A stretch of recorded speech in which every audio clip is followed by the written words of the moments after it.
I welcome you all for class 7 subject science. So today we are going to start a new topic, that is wind, storms and cyclones. You can see in the picture, what is it? This is the wind breeze, okay. In Orissa hit a cyclone with wind speed of 200 km on 18th October 1999.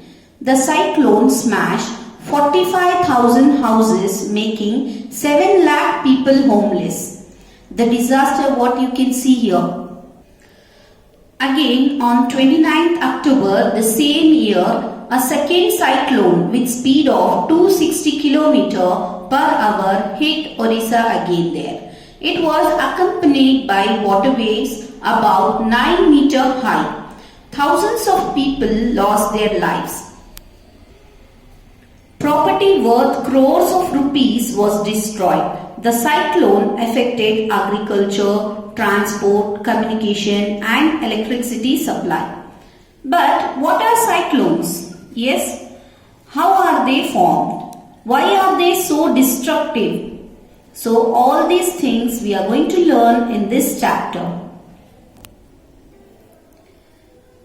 Before knowing what is wind and all, we will do few activities. We begin with some activities involving air. These activities will clarify some basic features concerning a cyclone. Remember that the moving air is called wind. Yes or no? The moving air is called wind. Now here the first activity. Take a tin can with a lid, fill in approximately half with water. Heat the can on a candle flame till the water boils. Let the water boil for a few minutes. Blow out the candle.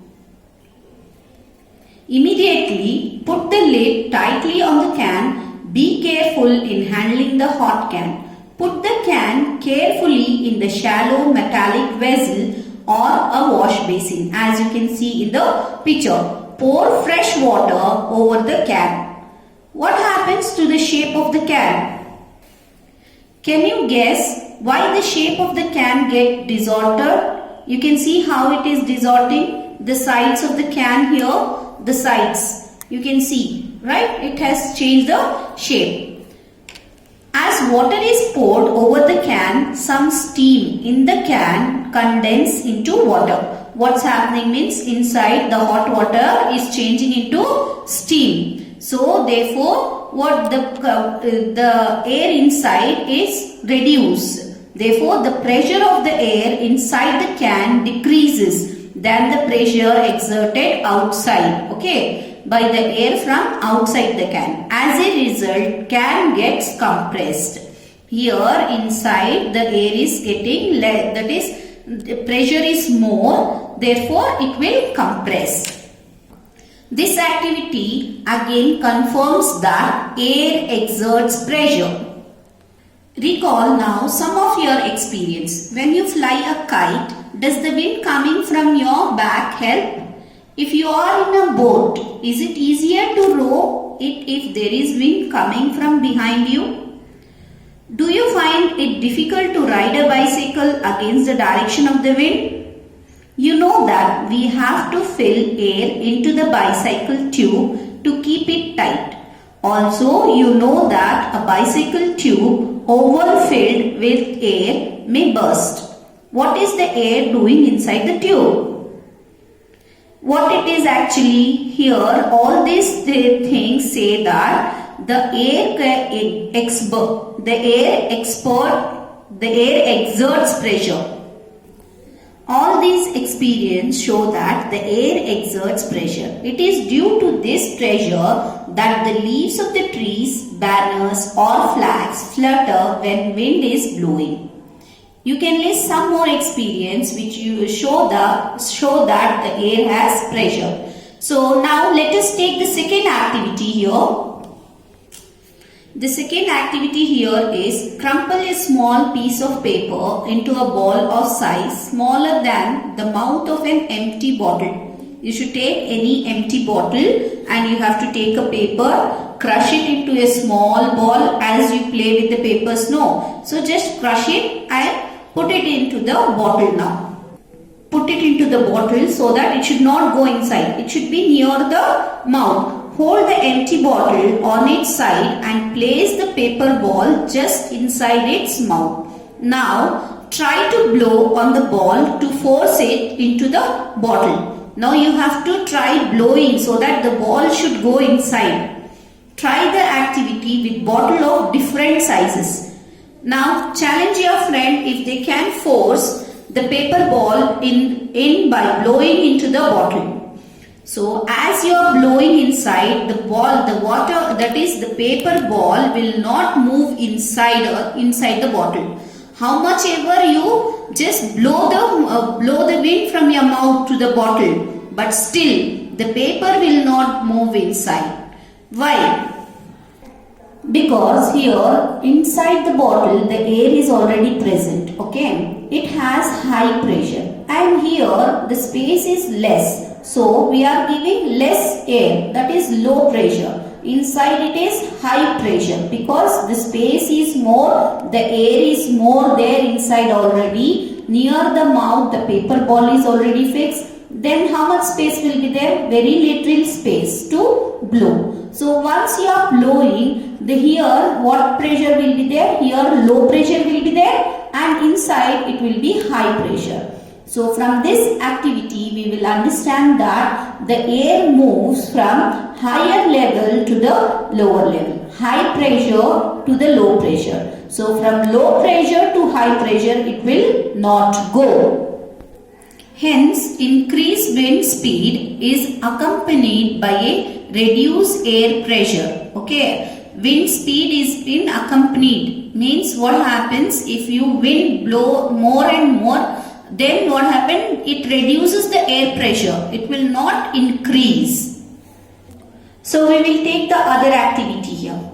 So blow the balloons. Take two balloons of approximately equal size. Put a little water into the balloons. Blow up both the balloons and tie each one to a string. Hang the balloons 8 to 10 centimeters apart on a cycle, spoke or a stick. Blow in the space between the balloons. Now what you have to do, these are the balloons, you have to blow from between. Now if you are blowing, what it should be? The balloon should move this side and that side. Yes or no? But in the picture, the balloons are coming near to the face. Why? From all these activities, what we have learned is the flow of air. When the speed of the wind increases, it lowers down the air pressure. What's happening? When this is speed, if it is moving fast, then it lowers the pressure. Second is air flows from a region of higher pressure to the low pressure. As I said you, because the speed, now for example here wind is moving, okay, air. Now if you throw any stone, what happens? If you throw a stone, what happens in the water? It sinks, yes or no? It will sink. Or take a stone, throw it from up, it will go and fall down. What about the paper? If you throw a paper from up, what happens? It floats. It floats for some time, it takes some time, then it reaches the ground. Similarly here, what happening is, slow means if the air is slow, it exerts the pressure. The molecules will move front and it will touch all the space here, so exerts more pressure if the air is slow. If the air is fast, the speed is more, then what happens is the pressure will be low. It moves very fast without having much here in between. Understood? If the air is slow, exerts pressure. If it is fast speed, then the pressure is low. This is the first point you should understand. As I said you, two balloons, right? So in the picture we saw two balloons, right? And here in between the boy is standing, the face. So what happening if he is blowing, it is not moving apart. It is coming and touching to his face, right? The balloons are touching to his face. Why? What's happening here? Means that is the same. When the speed when the speed of the wind increases, it lowers down the air pressure. It lowers down the air pressure. Air flows from a region of higher pressure to a region of lower pressure. Now if here in the balloon, if we are blowing, the space is means the air here which is present, it is moving. So the pressure is low. Okay. Once I blow in between the balloon, here the pressure will be low. Outside the other two sides, they have high pressure. Here also the air is there. No, air is present all over. So when I blow here, the air moves from this side and this will be more and it comes from here. This is going and both from this have high pressure, this have high pressure. This when I am blowing in between, the air moves out, the space is here. Therefore, the air moves from the higher level to the lower level. So therefore, the balloons will not go apart, it will come near. That is why, because of the pressure. You should remember that air flows from a region of higher pressure to a region of lower pressure.